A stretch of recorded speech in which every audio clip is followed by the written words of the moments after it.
এই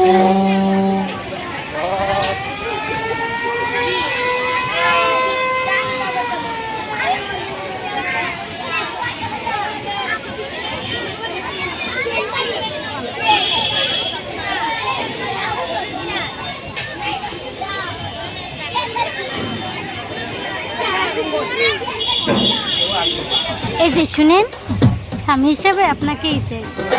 তোরে আমার ভাল লাগছে, তবে ওইটা বড় কথা না।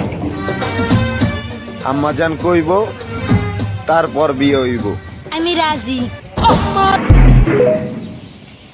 গরু ঘাস খেয়েও দুধ দেয়, আর সাপ দুধ খেয়েও বিষ দেয়। পার্থক্যটা খাবারে নয়, পার্থক্যটা রক্ত, জাত, স্বভাব আর আচরণ। যদি তুমি অন্যের ভালো সহ্য করতে না পারো, তার মানে তুমি মানসিক দিক